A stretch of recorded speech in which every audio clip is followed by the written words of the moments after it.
Mualaf menjadi langkah yang teramat penting bagi seseorang untuk meninggalkan agamanya yang lama dan memeluk agama Islam. Tentu setiap mendengar kisah tentang mualaf ada yang menarik dan dapat dipetik menjadi pelajaran.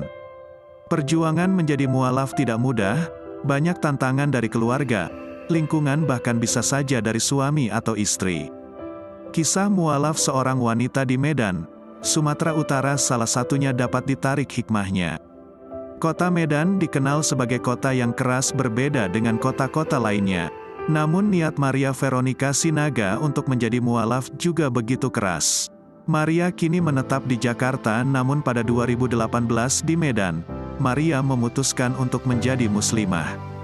Maria tidak mengenal namanya Islam yang sesungguhnya. Hanya tahu oh iya Allah, Tuhan saya saat ini Allah.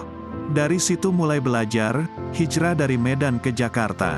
Dari Jakarta ke Salatiga untuk mengenal Allah, ujarnya. Saat itu Maria benar-benar bingung karena proses untuk menjadi mualaf tidak ada yang membimbingnya.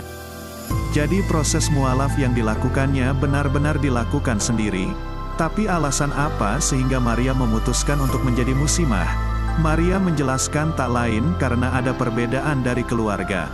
Sisanya, ada hal yang tidak bisa disebutkan mengapa masuk Islam. Maria percaya hidayah Allah sangat besar. Saya semua gantungkan, hidup mati saya hanya untuk Allah, tutur Maria.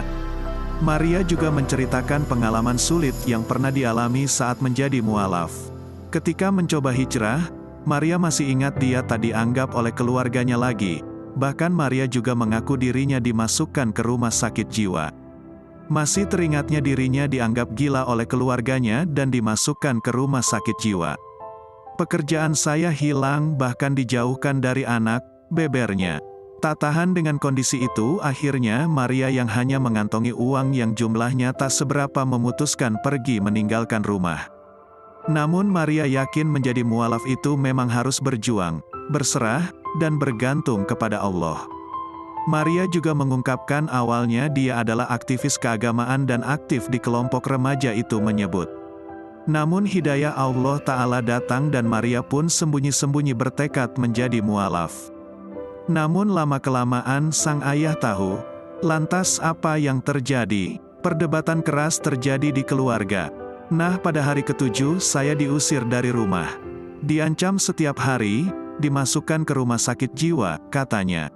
Bukan itu saja, Maria juga disakiti dan dicelakai oleh keluarga sendiri. Bahkan sempat ditabrak oleh kakaknya sendiri. Begitu pula di lingkungannya, ia mengalami perundungan atau bullying oleh teman-temannya. Sampai suatu ketika di saat saya dimasukkan ke rumah sakit jiwa, salah satu dokter bilang, "Anak bapak tidak gila, anak bapak memutuskan masuk Islam itu sangat baik. Kenapa bapak tega memasukkan anak ke rumah sakit jiwa?" katanya.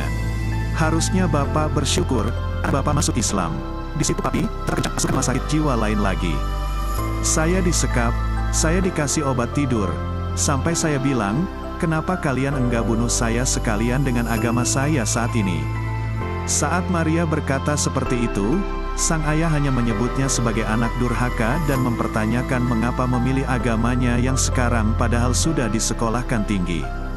Jawaban saya cuma satu, hidayah dari Allah, katanya. Apakah perjuangan Maria sampai di situ saja? Tidak. Pada 2020 Maria Veronica Sinaga hampir saja kembali ke agamanya yang lama. Seiring waktu setelah menjadi mualaf 2 tahun Maria masih berhubungan dengan keluarganya. Pada 2020 itu aku dibawa omku abang ayah ke Singapura. Disitulah kenikmatan dunia tawarkan agar kembali ke agama lama alias murtad, bebernya. Namun Maria tak mau dan kabur dari Singapura ke Jakarta. Sesampainya di Jakarta rupanya sudah ditunggu oleh keluarganya dan dikurung lagi selama 10 hari di rumah. Setelah kejadian itu Maria bertekad penuh meninggalkan keluarga. Maria percaya bahwa dirinya tidak sendiri tetapi bersama dengan orang-orang soleh dan soleha serta Allah Ta'ala.